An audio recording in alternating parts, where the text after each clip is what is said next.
Marxist communist கட்சி பொதுச் செயலாளர் சீதாராம் யெச்சூரி காலமானார். உடல்நலக் குறைவால் டெல்லி எய்ம்ஸ் மருத்துவமனையில் சிகிச்சை பெற்று வந்த நிலையில் உயிரிழப்பு.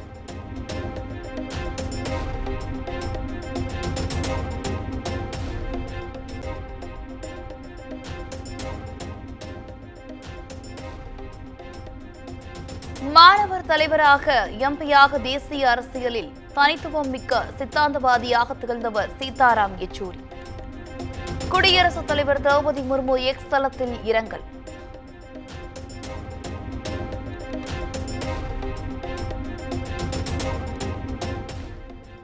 இந்தியா குறித்த ஆழமான புரிதலுடன் நாட்டின் பாதுகாவலராக திகழ்ந்தவர் சீதாராம் யெச்சூரி. காங்கிரஸ் எம்பி ராகுல் காந்தி இரங்கல்.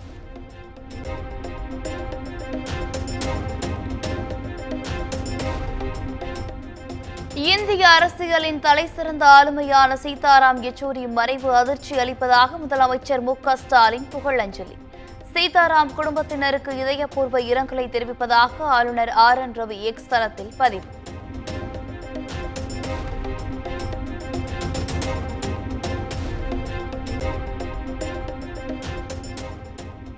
சீதாராம் யெச்சூரி மறைவு தொழிலாளர் வர்க்கத்திற்கு பேரிழப்பு என எடப்பாடி பழனிசாமி இரங்கல்.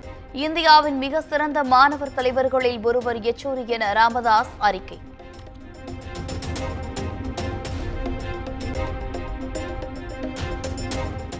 சீதாராம் யெச்சூரி மறைவுக்கு ஒரு வாரம் துக்கம் அனுசரிக்கும் வகையில் சிபிஐஎம் கொடி அரைக்கம்பத்தில் பறக்க விடப்படும். கட்சியின் மாநில பொதுச் செயலாளர் கே. பாலகிருஷ்ணன் கண்ணீர் மல்க பேட்டி.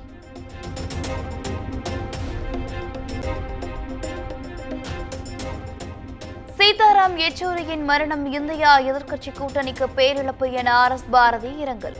ஏழை எளியோர் முன்னேற்றத்திற்காக தனது வாழ்க்கையை அர்ப்பணித்தவர் என கே.எஸ். அழகிரி பேச்சு.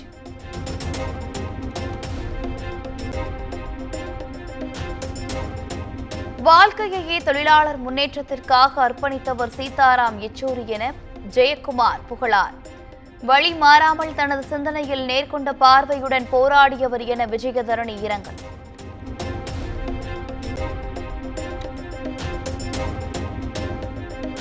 மார்க்சிஸ்ட் கம்யூனிஸ்ட் கட்சி பொதுச் செயலாளர் சீதாராம் யெச்சூரியின் உடல் டெல்லி எய்ம்ஸ் மருத்துவமனைக்கு தானம். கற்பித்தல் மற்றும் ஆராய்ச்சி நோக்கங்களுக்காக பயன்படுத்தப்படும் என அறிவிப்பு.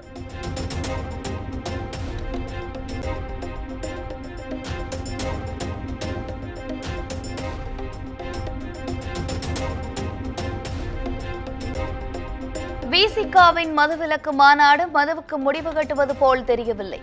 திமுக கூட்டணிக்கு தான் முடிவு கட்டுவது போல் தெரிகிறது என்று தமிழிசை விமர்சனம்.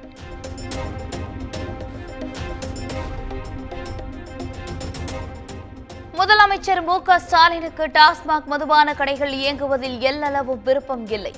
மதுவிலக்குத்துறை அமைச்சர் முத்துசாமி பேட்டி.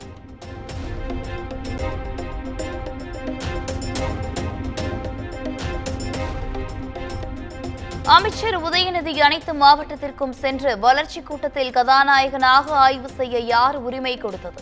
முன்னாள் அமைச்சர் ஆர்.பி. உதயகுமார் காட்டம்.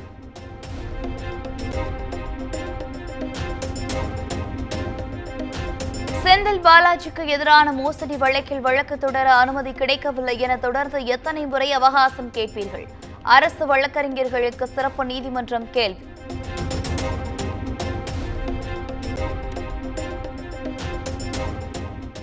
மயிலாப்பூர் நிதி நிறுவன மோசடி வழக்கில் மேலும் ஒருவர் கைது.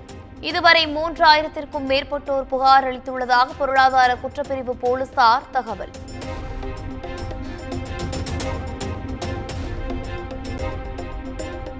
சென்னை ஐஐடி வளாகத்தில் உள்ள பள்ளிகளில் மாணவர்களை அனுப்ப வரும் பெற்றோர்களுக்கு கட்டுப்பாடு. விதிக்கப்பட்ட கட்டுப்பாடுகளை எதிர்த்து வேளச்சேரி நுழைவாயில் முன்பு பெற்றோர்கள் போராட்டத்தில் ஈடுபட்டதால் பரபரப்பு.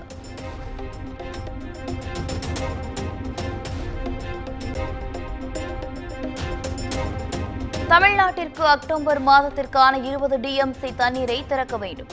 கர்நாடக அரசுக்கு காவிரி ஒழுங்காற்றுக்குழு உத்தரவு.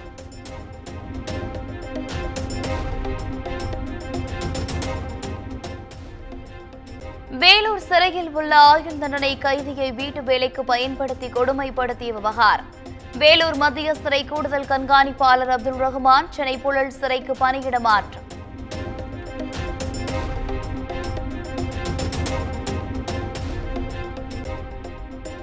பல ஆண்களை திருமணம் செய்து ஏமாற்றியது தொடர்பான வழக்கு. கல்யாண ராணி சத்யாவிற்கு ஜாமீன் வழங்கியது சென்னை உயர்நீதிமன்றம்.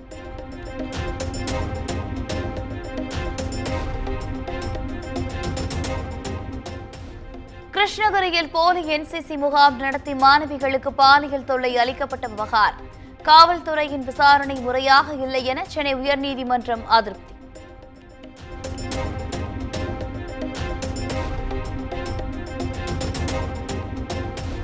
கூலி போதைப் பொருளை பாதுகாப்பற்ற உணவுப் பொருள் என அறிவித்து இந்தியா முழுவதிலும் ஏன் தடை செய்யக்கூடாது? மத்திய மாநில அரசுகளுக்கு உயர்நீதிமன்ற மதுரை கிளை கேள்வி.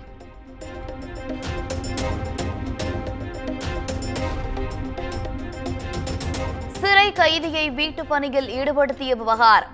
வேலூர் சிறைத்துறை டிஐஜி காத்திருப்போர் பட்டியலுக்கு மாற்றம்.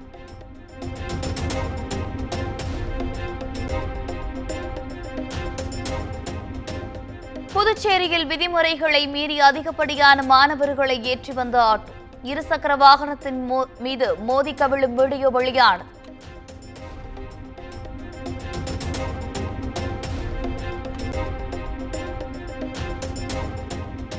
கும்பகோணம் அருகே நீர்நிலை புறம்போக்கு பகுதியில் உள்ள குடியிருப்புகளை அகற்ற எதிர்ப்பு. ஒரு வார காலம் அவகாசம் வேண்டும் என மக்கள் கோரிக்கை.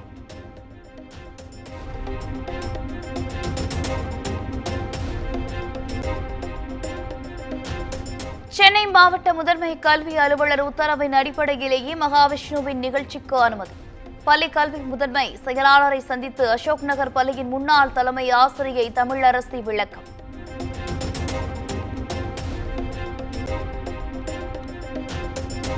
குடியாத்தம் மலையடிவாரத்தில் கைப்பற்றப்பட்ட போதை ஊசிகள் மற்றும் போதை மாத்திரைகள். 17 வயது சிறுவனை கைது செய்து போலீசார் விசாரணை.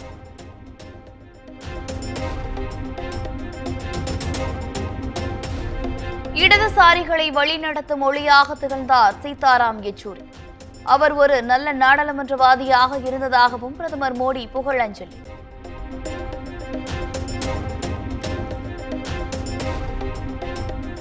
அக்டோபர் 2ஆம் தேதி பிரதமர் நரேந்திர மோடி தமிழ்நாடு வரவிருப்பதாக தகவல். பாம்பன் புதிய பாலம் திறப்பு உள்ளிட்ட நிகழ்ச்சிகளில் கலந்து கொள்ள திட்டம்.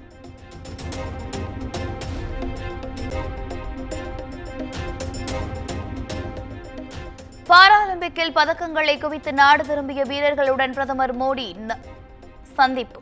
இதுவரை இல்லாத அளவு 29 பதக்கங்களை குவித்த நிலையில் நேரில் சந்தித்து வாழ்த்தி பிரதமர் உற்சாகம்.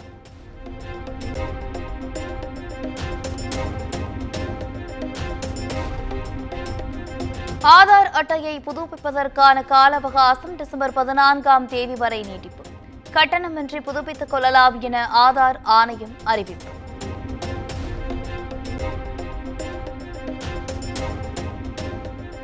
உச்சநீதிமன்ற தலைமை நீதிபதி சந்திரசூட் இல்லத்தில் பிரதமர் மோடி விநாயகர் சதுர்த்தி கொண்டாடிய விவகாரம். அரசியல் அமைப்பு விதிகளை மீறி சந்திப்பு நடந்ததாக காங்கிரஸ் உள்ளிட்ட எதிர்க்கட்சிகள் எதிர்ப்பு.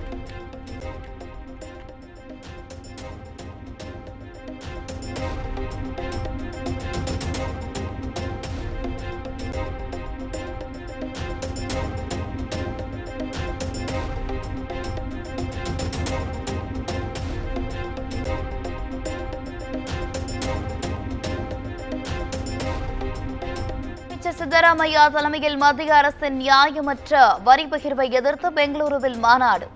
மு.க.ஸ்டாலின் உள்ளிட்ட 8 மாநில முதலமைச்சர்களுக்கு அழைப்பு.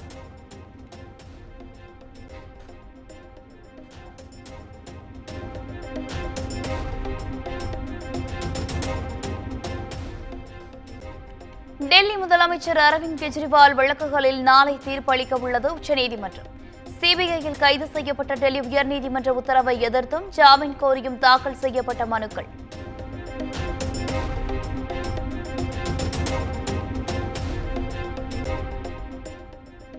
மத்திய பிரதேசத்தில் ராணுவத்தினரிடம் கொள்ளையடித்துவிட்டு பெண் தோழி கூட்டு பாலியல் வன்கொடுமை செய்யப்பட்ட விவகாரம். ஒட்டுமொத்த நாடும் வெட்கி தலைகுனிவதாக ராகுல் காந்தி, பிரியங்கா காந்தி கடும் விமர்சனம்.